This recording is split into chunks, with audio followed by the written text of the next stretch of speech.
Thus, Israel and Iran traded fire this Monday in their first attack since the US struck a ceasefire with Tehran 2 months ago. It started with Iranian strikes on Israel, including a petrochemical site at the port city of Haifa. In response, Israel hit a petrochemical plant in Iran. Sounds of explosions were heard in Iran's capital, Tehran. The Iranian military said hours later that it was halting offensive operations as the renewed hostilities threatened to drag the Middle East back into a full-scale war. Israel agreed and followed suit.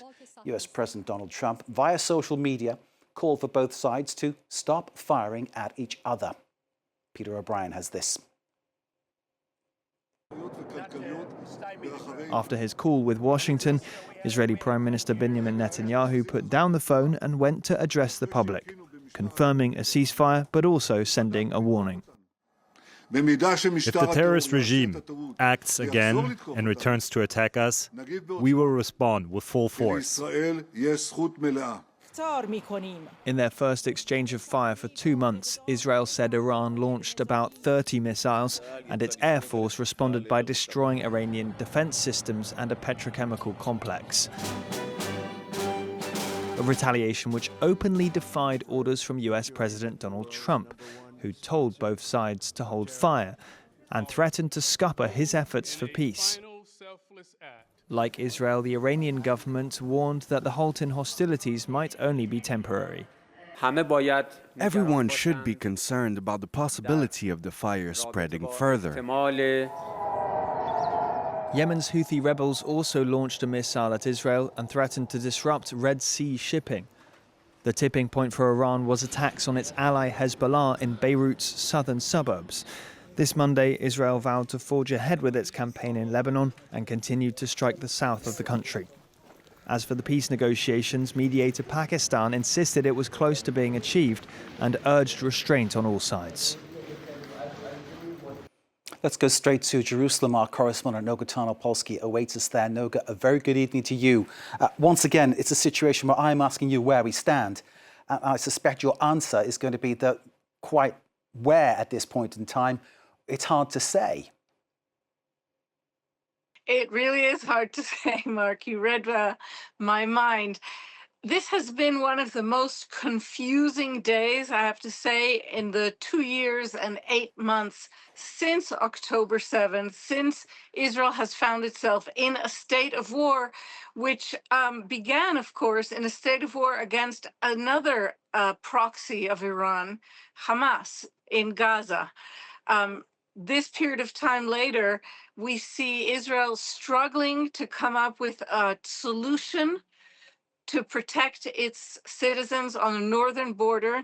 Lebanon, with a new government that really does seem determined to assert its own sovereignty over Lebanon and to force Hezbollah to shrink back to becoming just a political party and not a sort of state within the state, is struggling. And what we see is Iran seemingly successfully playing all of these forces against one another in order to keep talks going with Donald Trump, who hasn't mentioned the Iran nuclear issue in quite a long time, hasn't mentioned the ballistic missiles from Iran also in a long time, despite the fact that some 30 of them were launched at Israel in the last 24 hours.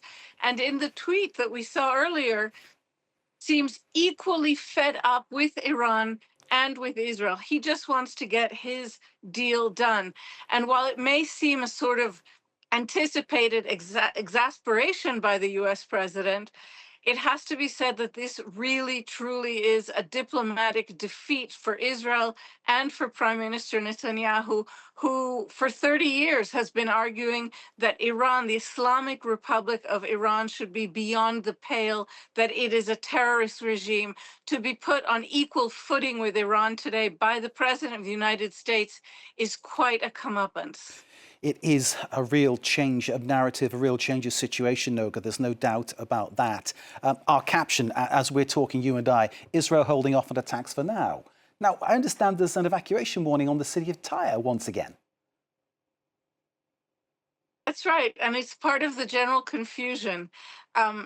Israel understands the current circumstance, or has chosen to understand the current circumstances as such that Donald Trump accepts Iran's parameters regarding Beirut and will not allow Israel to launch strikes at Beirut. But Israel believes it still has not only the capacity, but the obligation to strike what it calls Hezbollah infrastructure targets in southern Lebanon. That is still being considered an active zone of combat between Israel and Hezbollah by both sides, I have to say. Hezbollah also launched missiles at Israel today after Donald Trump imposed his ceasefire or announced it. And I think we have to say now, with quite a bit of experience, including the April ceasefire, and even going back as far as January of this year, and the ceasefire that Donald Trump imposed on Israel and Hamas in Gaza, there is a real issue with these non-negotiated ceasefires imposed from on high by the White House with not that much input or really, I would say, load sharing by the local affected parties. These ceasefires end up having a kind of unreal quality about them. The parameters are unclear.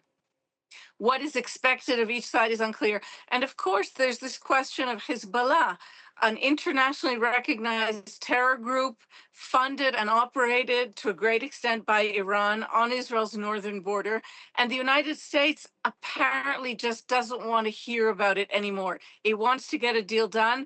And if Iran is demanding its right to assert a sort of sovereignty over Lebanon, to say you can't touch Lebanon while we're negotiating with the United States, at this point in time, Donald Trump is willing to accept that and just to be able to move ahead, whatever Israel or the Lebanese government feel about it.